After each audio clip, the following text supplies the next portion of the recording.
Olá, turma. Vamos dar continuidade às nossas aulas sobre o comportamento do consumidor. O tema que vamos abordar hoje são as diferenças individuais e sua influência no comportamento deste consumidor. Na aula passada, abordamos as influências do ambiente, que são os fatores externos que influenciam o comportamento do consumidor. Nessa aula, vamos abordar os fatores internos, que são as diferenças individuais que mudam o comportamento de cada consumidor. Nesses fatores internos, que são as diferenças individuais, temos fatores demográficos, fatores psicológicos, fatores de motivação e de envolvimento. Todos eles vamos ver de forma detalhada nessa aula. O primeiro deles são os fatores demográficos. A demografia. O que vem a ser demografia? É o estudo estatístico das populações, no qual se descrevem as características de uma coletividade, sua natalidade, migração, mortalidade e etc. As tendências demográficas são indicadores altamente confiáveis no curto e no médio prazo. Há pouca desculpa para uma empresa ser pega de surpresa por eventos demográficos. Por exemplo, a Singer Company já devia saber há um bom tempo que seu negócio de máquinas de costura seria prejudicado pela tendência de famílias menores e de mais mulheres trabalhando fora de casa. Entretanto, foi lenta sua resposta. A principal força demográfica que os profissionais de marketing monitoram é a população. Afinal, os mercados são compostos de pessoas. Entre os aspectos de extremo interesse para os profissionais de marketing estão o tamanho e a taxa de crescimento da população de diferentes cidades, regiões e países, a distribuição das faixas etárias e sua composição étnica, os graus de instrução, o padrão das famílias e as características das diferentes regiões, bem como a movimentação entre elas. Sendo assim, vamos abordar algumas características pessoais que estão inseridas nesse contexto demográfico, como a genética, o ciclo de vida, a raça, a idade e o gênero. Vamos ver cada um desses de forma detalhada a partir de agora. O primeiro dessas características pessoais que abordamos são as características fisiológicas, as diferenças fisiológicas que existem entre as pessoas. Peso, altura, cor de pele, cor dos olhos, cabelos, reações ao ambiente e etc. Todos esses fatores influenciam de alguma forma no comportamento do consumidor e as tendências de consumo desses consumidores. As características étnica e racial também influenciam diretamente o comportamento dos consumidores. Por exemplo, o brasileiro tem algumas características próprias que levam a ele consumir determinado produto, que leva a ele ter determinado comportamento no consumo. Trouxe inicialmente o exemplo do Brasil, mas os países variam em sua composição étnica e racial. Em um extremo está o Japão, por exemplo, onde quase todos são japoneses. No outro estão os Estados Unidos, com pessoas de praticamente todos os países. Embora se acreditasse que os Estados Unidos fossem um caldeirão de raças, há crescentes sinais de que tal mistura não ocorreu. As pessoas acham hoje que os Estados Unidos parecem mais um prato de salada, onde os grupos étnicos mantêm suas diferenças étnicas e culturais, além de morar em bairros diferentes. Todas essas características étnicas e racial também influenciam o comportamento do consumidor. As características de cada povo, envolvido com sua cultura, com sua construção pessoal, influencia diretamente o modo de compra de cada um. As diferenças de gênero também influenciam diretamente o comportamento do consumidor.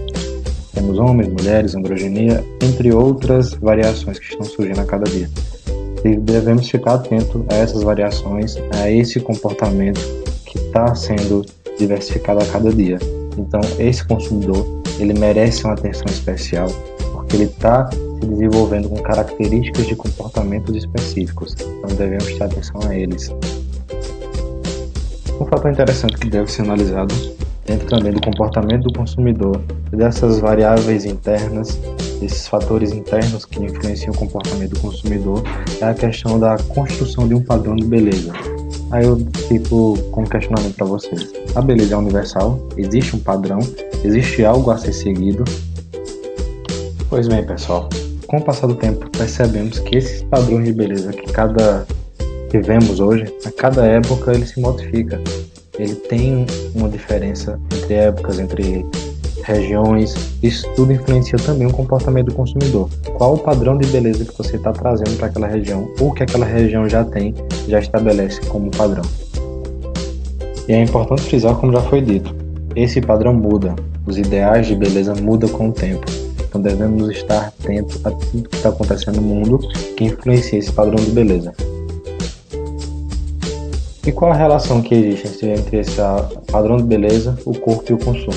Primeiro ponto que a gente deve abordar são as mudanças corporais. Hoje em dia a gente tem muita forma de mudar o corpo, as pessoas buscam muito isso. Cirurgias plásticas, decoração corporal, mutilações, tatuagens, piercings e outras coisas também influenciam o comportamento do consumidor e constrói padrões de beleza e padrões também de consumo. Interessante que quando a gente aborda isso, a gente constrói algumas funções básicas que estão ligadas a esse processo de consumo de acordo com o padrão que é estabelecido, o padrão de beleza que é estabelecido.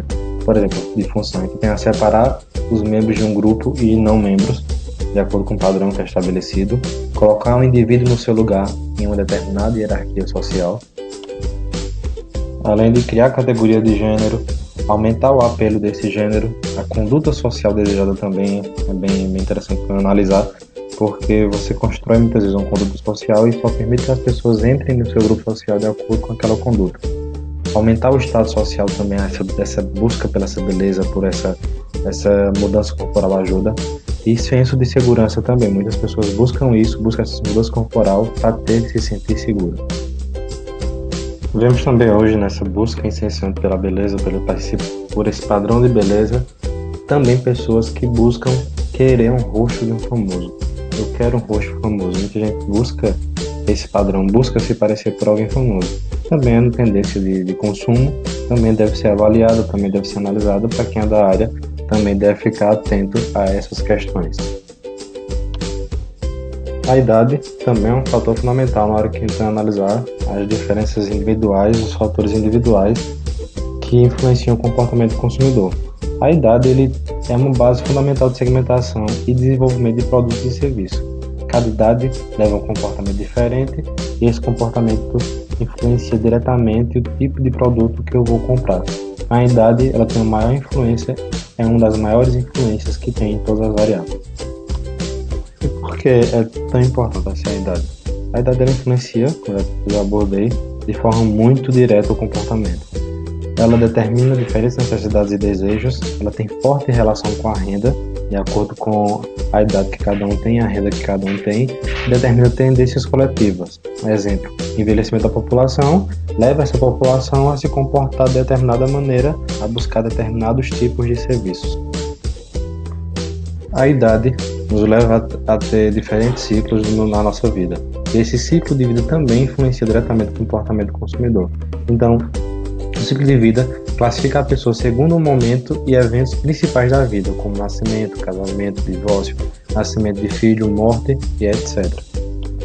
Então, as pessoas compram diferentes artigos e serviços durante a vida. O gosto no que diz respeito a roupa, móveis e lazer em geral se relaciona à idade. Os padrões de consumo são moldados de acordo com o ciclo de vida da família e com o número, a idade e o sexo de seus membros em qualquer ponto no tempo.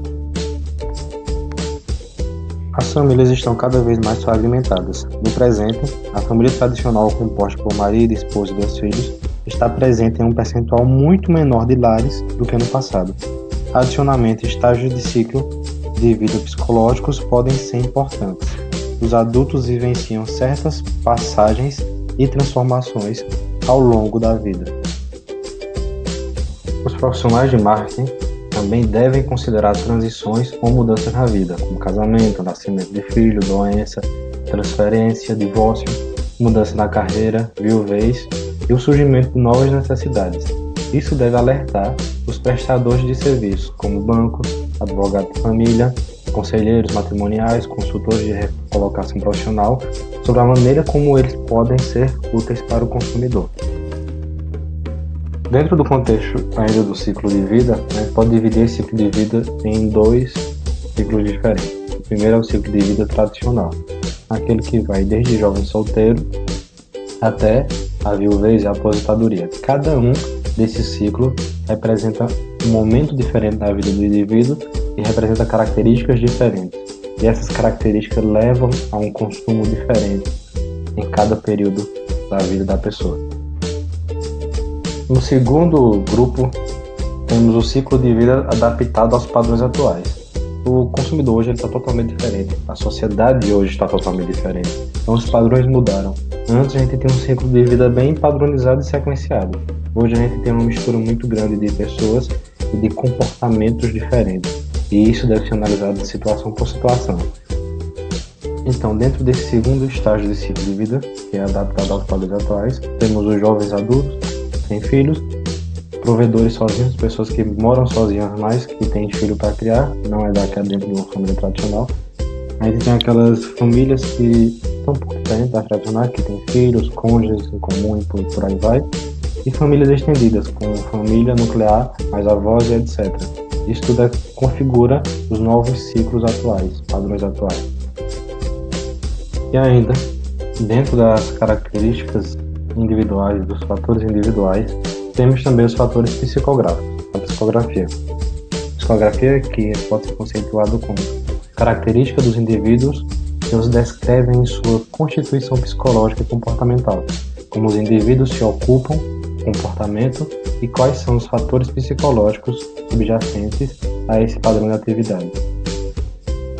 Então, dentro desses fatores psicográficos, temos alguns componentes que estão à base desses fatores psicográficos, que é o estilo de vida, a personalidade, o autoconceito e os valores. Vamos ver detalhadamente o que é cada um deles. Então, o primeiro que abordaremos é a personalidade, alguns conceitos básicos sobre a personalidade. Unicidade do indivíduo, aquilo que o distingue do outro, ou seja, aquela característica que faz ele um indivíduo único, que distingue ele das outras pessoas. Conjunto de características estáveis e duradouras ao longo do tempo e das situações. Aquelas características do indivíduo que faz com que a gente saiba quem é ele ao longo do tempo e ao longo das situações. E por fim, temos o estilo característico de ligação e interação entre o sujeito e o ambiente físico e social. Então todo o indivíduo está inserido no ambiente. Então a sua personalidade também é construído levando em consideração esse ambiente no qual ele está inserido. Então as características que ele vai construir como indivíduo vai estar muito vinculada à ligação e à interação que ele vai construir dentro desse ambiente. O segundo componente dos fatores psicográficos são os valores. Os valores a gente pode definir como estados e finalidades, objetivos da vida. O valor está muito ligado às crenças duradouras sobre formas específicas de comportamentos sociais ou sobre status abstratos que cada indivíduo tem, que existem em cada indivíduo. Então a gente pode dividir esses valores em dois grandes grupos. O primeiro grupo está diretamente ligado a o que cada indivíduo busca na sua vida, que são os valores terminais. Então, ele busca igualdade, liberdade, uma vida próspera, mundo de paz, segurança familiar, harmonia. Essas características que cada um indivíduo busca, que cada um indivíduo tem, ele influencia também seu comportamento como consumidor. Temos também os valores ligados a questões instrumentais, meios ou padrões comportamentais para chegar até os valores terminais, então, que são as competências, a limpeza, a coragem, a generosidade, a responsabilidade e o autocontrole. Esses dois estão ligados diretamente ao processo de chegar aos valores terminais, que é o que cada indivíduo busca para a sua vida. Dessa maneira, percebemos que as decisões de compra são igualmente influenciadas por valores centrais, as crenças que embasam as atitudes e o comportamento do consumidor, depositados num nível mais profundo que o comportamento e a atitude.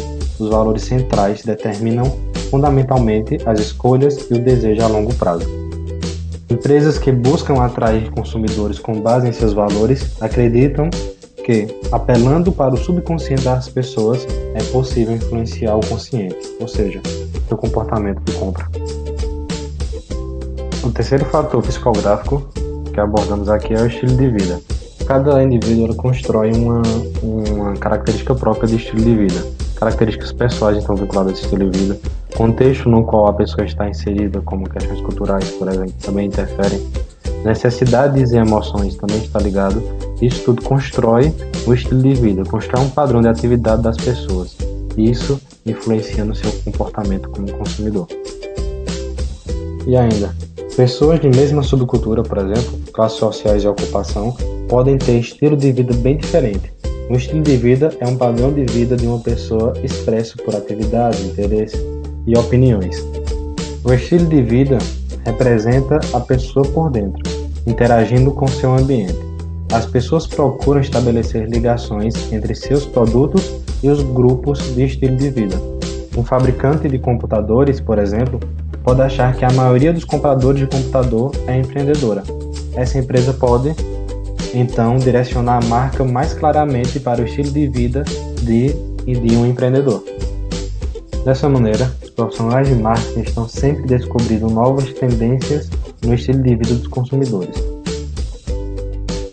Em parte, os estilos de vida são moldados por fatores como restrição monetária ou restrição de tempo dos consumidores.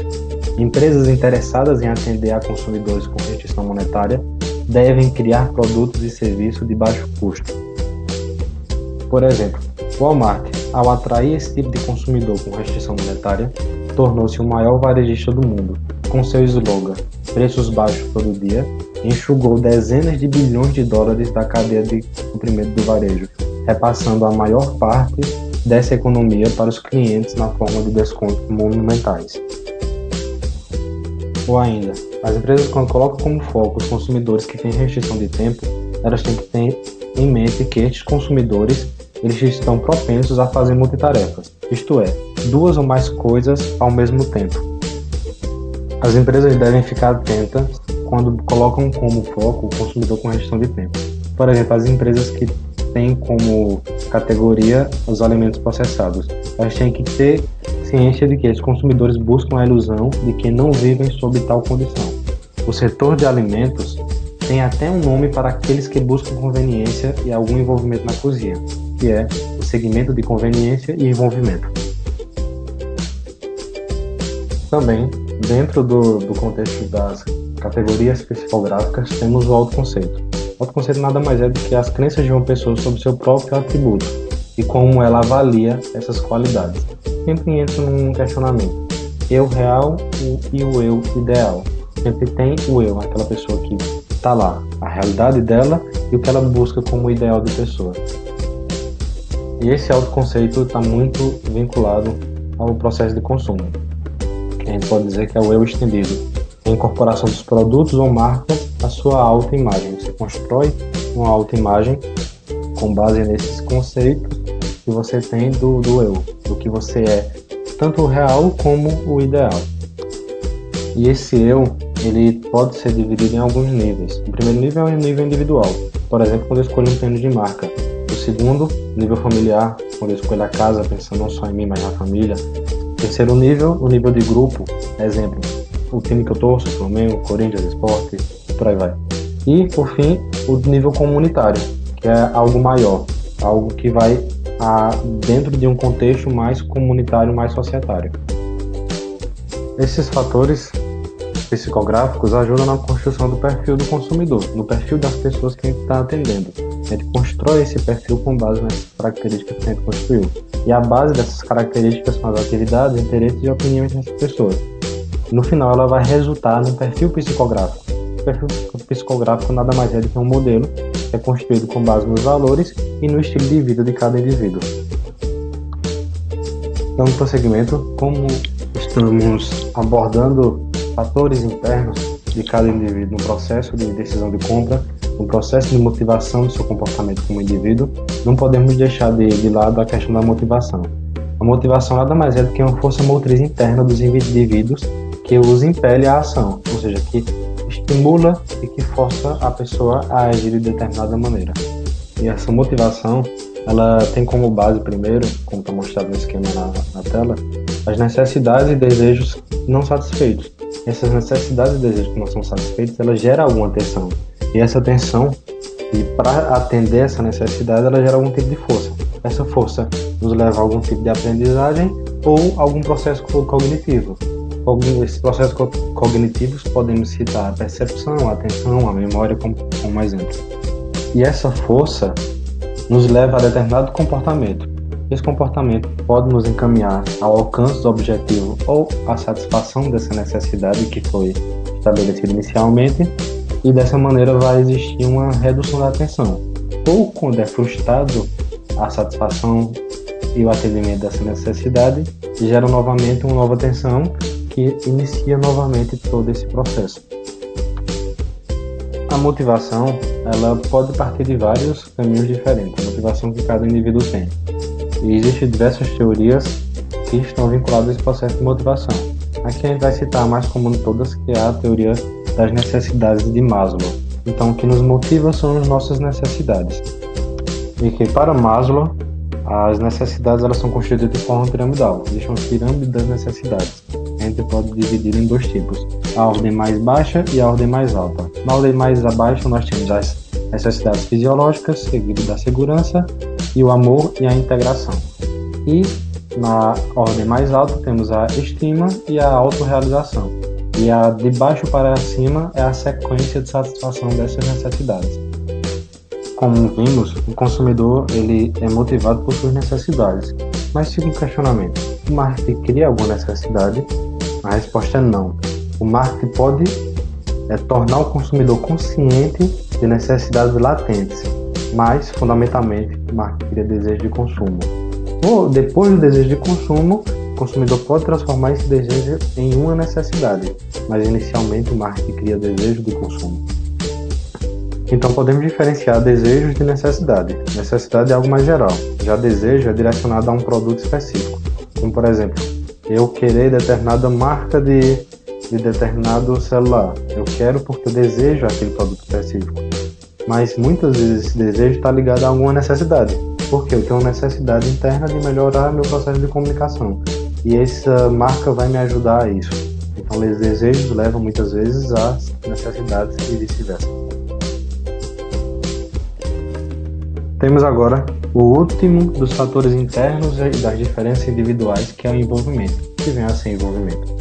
A relevância do objeto, produto ou marca percebida por uma pessoa com base em suas necessidades, valores e interesses inerentes. Então, o envolvimento está muito ligado à questão do quanto eu estou envolvido com aquele produto ou com aquela marca. O quanto aquilo ali constrói algum valor individual para mim, algum valor pessoal para mim, aquela marca, aquele produto, como por exemplo, quando eu estou envolvido com um produto tecnológico que vai me fazer com que eu me sinta incluído socialmente, como ocorre muito hoje, o consumo de determinados produtos e marcas faz com que as pessoas se sintam incluídos em algum grupo social. Então, para que se tenha esse envolvimento, é necessário que se tenha três componentes fundamentais, que são as pessoas, a pessoa, o indivíduo em si, a situação, esse indivíduo está envolvido em determinada situação, e um objeto que vai fazer com que exista essa relação da situação e da pessoa que vai gerar necessidade de algum consumo de algum produto. Para melhor entender como se dá esse envolvimento, vamos dividir o envolvimento em três etapas. O primeiro é antecedente ao envolvimento, que está muito ligado a fatores pessoais, como necessidade, importância, interesse e valores que eu construo em cima daquilo. Fatores do objeto, como por exemplo, diferenciação de alternativas, produto A do produto B, fonte de comunicação, conteúdo de comunicação e por aí vai. E ainda fatores situacionais, como compra e uso ocasional. E aí temos o envolvimento propriamente dito. O envolvimento ocorre de diversas maneiras, por meio de anúncios. Os anúncios a gente vai resultar muitas vezes em omissão da compra, por meio de alguns argumentos, ou eficiência do anúncio na indução de compra do indivíduo, e ainda a importância relativa da classe do produto. Os anúncios eles têm como resultado esses pontos citados. Além dos anúncios, temos aquelas situações que o produto está lá exposto para o consumidor ver. Então ele vai analisar as diferenças percebidas de algumas características, alguns atributos do produto. As preferências por marcas também influenciam diretamente nesse processo. A influência do preço e a qualidade que o consumidor está buscando para atender aquela necessidade, buscando em um produto para atender aquela necessidade existente. E por fim, esse envolvimento leva à decisão de compra. A decisão de compra muitas vezes ela é influenciada pelo tempo gasto considerado para comprar aquele produto, as regras para a decisão de compra são diversas e o consumidor vai colocar alguns como padrão, ou seja, vai existir um conjunto de processos que envolve o consumidor até decidir comprar o produto ou comprar algum tipo de serviço específico.